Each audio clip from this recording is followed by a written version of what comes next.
तो क्या प्रशांत किशोर पर अपनी ही कही गई बात अब भारी पड़ने वाली है? और क्या सच में प्रशांत किशोर बिहार की राजनीति को छोड़ देंगे, राजनीति से संन्यास ले लेंगे?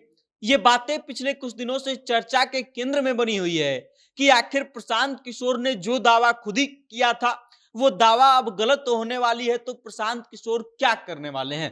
पूरी खबर क्या है और प्रशांत किशोर के किस दावे की हम बात कर रहे हैं, कौन से शर्त की बात कर रहे हैं, क्यों बिहार की राजनीति से प्रशांत किशोर गायब हो सकते हैं, इन सभी मुद्दों पर विस्तार से बातचीत करेंगे और आपको बताएंगे। लेकिन उससे पहले नमस्कार, मेरा नाम वेद प्रकाश है। आप जनता जंक्शन देखना शुरू कर चुके हैं और कैमरे के पीछे हैं पप्पू सिंह। अब आइए खबर पर। खबर ये कि प्रशांत किशोर बिहार की राजनीति तो छोड़िए, अब राजनीति से ही संन्यास ले सकते हैं। क्यों संन्यास ले सकते हैं? तो प्रशांत किशोर जी का कॉन्फिडेंस ऐसा है कि पिछली कई दावे और शर्त जो है प्रशांत किशोर ने खुद ही से लगा दिए हैं।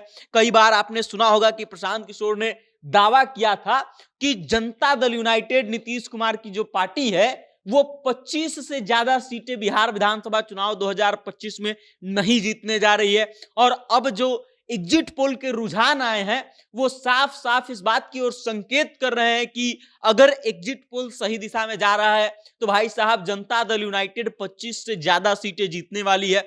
कहीं कहीं पे तो 70 तक सीटें दिखाई दे रही हैं, 50 तो कम से कम दिखाई दे रही है लगभग जगह। तो आलम यह है कि अगर इतनी सीटें जनता दल यूनाइटेड जीत जाती है, 25 से ज्यादा सीटें जीत जाती है, तो क्या सच में प्रशांत किशोर अपनी बातों पर अडिग रहेंगे और राजनीति से संन्यास ले लेंगे?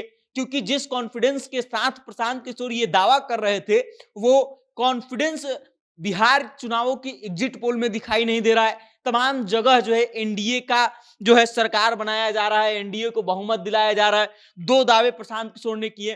पहला तो ये कि जनता दल यूनाइटेड को 25 से ज्यादा सीटें नहीं आने वाली हैं, और दूसरा दावा ये कि चाहे कुछ भी हो जाए नीतीश कुमार बिहार के मुख्यमंत्री नहीं बनेंगे। प्रशांत किशोर ने कई इंटरव्यू में बजाते ये बात लिख करके दी है, और कई इंटरव्यू में जब उनसे सवाल किया गया कि जनता दल यूनाइटेड के 25 से कम सीट आने का आप दावा करते हैं, तो प्रशांत किशोर दुगनी कॉन्फिडेंस के साथ उस इंटरव्यू में बोले हैं कई बार कि एकदम लिख करके रख लीजिए कि जनता दल यूनाइटेड को 25 से ज्यादा सीटें नहीं आने वाली है। और सामने से जब सवाल किया जाता था कि अगर आ गई तो प्रशांत किशोर सीधे सीधे शब्दों में कहते थे कि हम राजनीति छोड़ देंगे। अब आलम यह है कि जो एग्जिट पोल आया है उस हिसाब से एनडीए की सरकार भी बन रही है, और जो एग्जिट पोल के रुझान है जनता दल यूनाइटेड को इतनी सीटें मिल रही है कि भाई साहब नीतीश कुमार को मुख्यमंत्री बनाना भारतीय जनता पार्टी की मजबूरी हो जाएगी। ऐसा आलम हो जाएगा कि नीतीश कुमार अगर साइड हो जाते हैं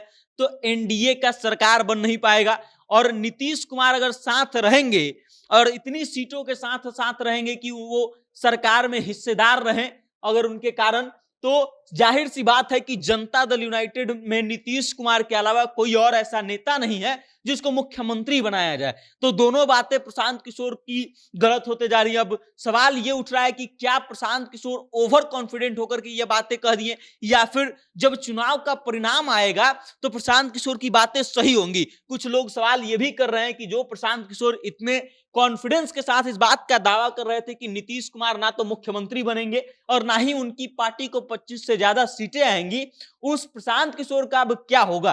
क्या सच में वो राजनीति से संन्यास लेंगे या फिर अपने किए गए दावे से पीछे हटेंगे? जो शर्त उन्होंने लगाया था पब्लिक डोमेन में आकर के कई बार मीडिया बाइट देते समय और कई बार कई इंटरव्यूओं में जिस तरीके से उन्होंने दावा किया था, उससे अब आगे जाने का ऑप्शन तो है नहीं इनके पास। तो क्या ये इससे पीछे हटेंगे अब या फिर अपनी राजनीति छोड़ देंगे? अब देखना ये दिलचस्प होगा। 14 तारीख कल का दिन है जब बिहार विधानसभा चुनाव का परिणाम आएगा, और परिणाम आते आते ये साफ हो जाएगा कि नीतीश कुमार की पार्टी को कितनी सीटें मिल रही हैं। क्योंकि प्रशांत किशोर को लेकर के एक बात कही जाती है कि जो दावा करते हैं उसमें बड़ा दम होता है। अब प्रशांत किशोर का दावा 25 सीटों वाला, कल पता चलेगा कि कितना सटीक हो रहा है, और फिर उसके बाद ये भी पता चलेगा कि आगे अब प्रशांत किशोर क्या करने वाले हैं। बाकी आप इस खबर को लेकर के क्या सोचते हैं, अपनी राय कमेंट करके हम तक भेज दीजिएगा, और देखते रहिएगा जनता जंक्शन। बहुत बहुत धन्यवाद।